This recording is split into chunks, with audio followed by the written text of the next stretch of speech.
Welcome to part 2 of the last mission in Horizon Zero Dawn on Ultra Hard. I've just killed Healess. So Healess was part 1. Looting, and the exit from this area is down at the bottom. Take the zip line down. There's a door there, and you have to breach the door with your spear. So on Ultra Hard, I finished the game after I had the Frozen Wilds DLC, and so I leveled up to level 60, health 800, got the Shield Weaver armor, and I didn't find Ultra Hard too hard until I came to this bit. I died so many times. And I feel it's probably a bit of luck if you want to play it honestly, although apparently you can hide somewhere and let the AI defenders take care of the enemies. Anyhow, so you get to wield the Osram cannon, which is a lot of fun, so I didn't mind dying. So you have 3 Deathbringers, so to the right, to the left, and to the right again. Or actually possibly 4, I can't remember, we'll see soon enough. And so they will one-hit KO you if one of those missiles makes a direct hit on you. So you'll have heard the Osram Sergeant yelling out orders that he will warn you. Also, you'll hear Aloy talking to herself. You don't necessarily need to do what she says. So you can see the Deathbringer, and now you can see more machines coming, and you can see the Deathbringer will wear down your cover. So you have to be okay. So 1 down, 1. So there's a couple of very slow-moving machines coming towards you. And this is lulling you into a false sense of security.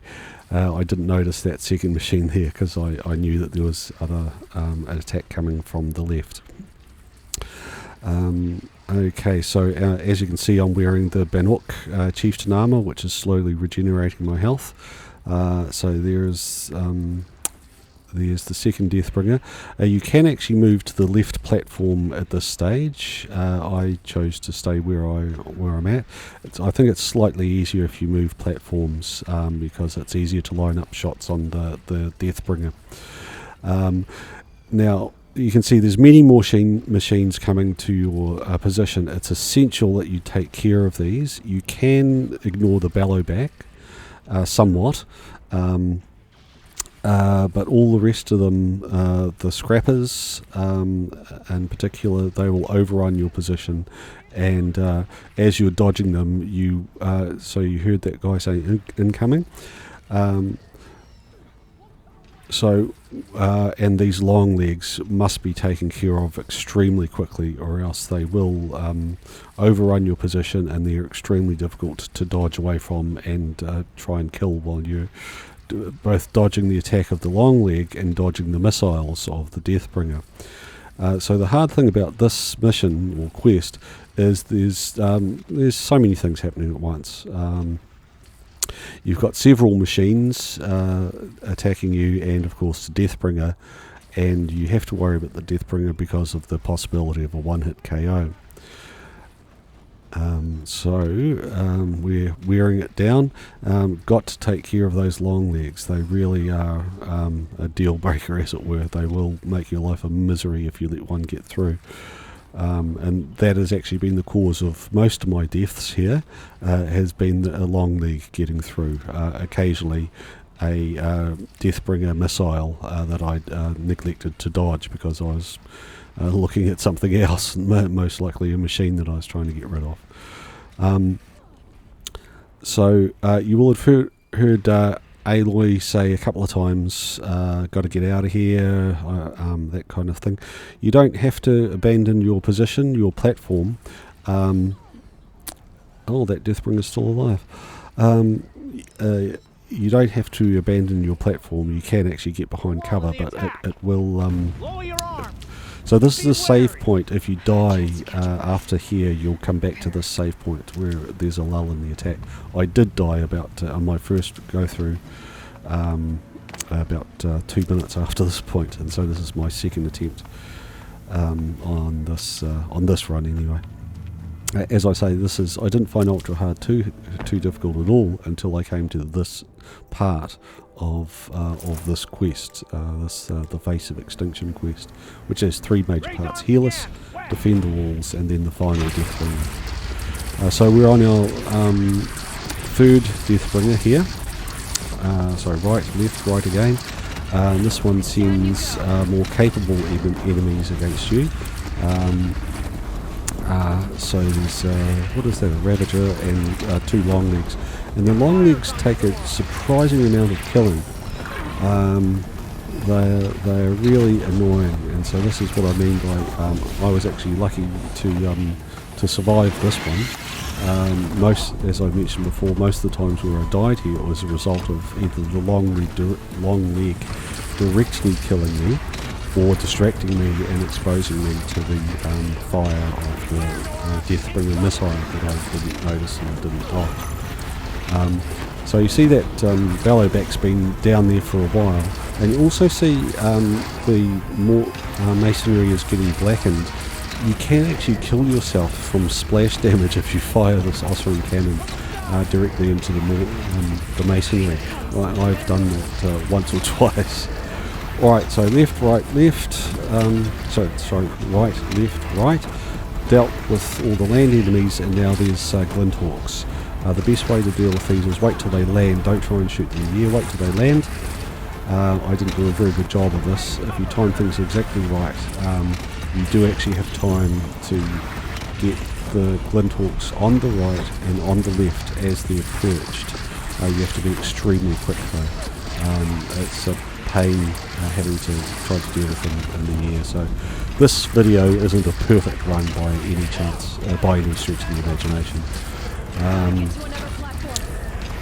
So she says, got to get to another platform. You don't have to get to another platform. All you have to do is get to a decent amount of cover. And you can see after the Glinthawks there's another wave of land-based enemies.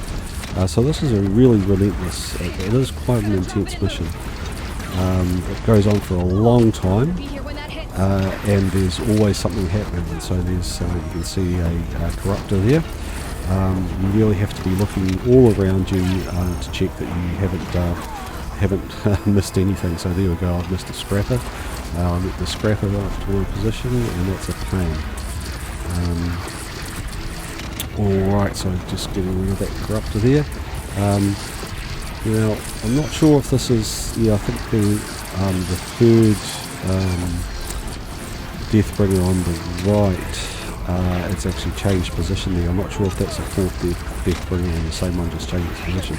And now it's sending a Stormhawk. I forget, is that the right thing? The right name of that thing? Stormbird against you. I hate those things. Although this one is actually quite user-friendly, as you'll see in a moment. I'm trying to take some anti-shock medicine here. That shock will actually kill you on ultra hard. So I'll pick up my cannon again. So both the enemy attacks, so even the shock from the Stormbird and the concussion from the Deathbringer missiles will actually knock, see how much health I'm losing there, it will actually knock your weapon out of your hand. So every so often you go to shoot something and all of a sudden you've got your bow in your hand rather than your Osram cannon. So yeah, you have to be careful, watch that as well. Okay, this last one, so this is where I actually killed myself before by shooting the Osram cannon directly into that masonry there by mistake. So you can actually hide behind here and you're relatively safe. So once you've dealt with all the machines and there's nothing attacking you from behind, you can relax a little bit. Once you're sure you've dealt with all those machines, the pressure's really off. After you've killed that Stormbird, or maybe you haven't, you'll see, you can just relax and and deal with this at your leisure.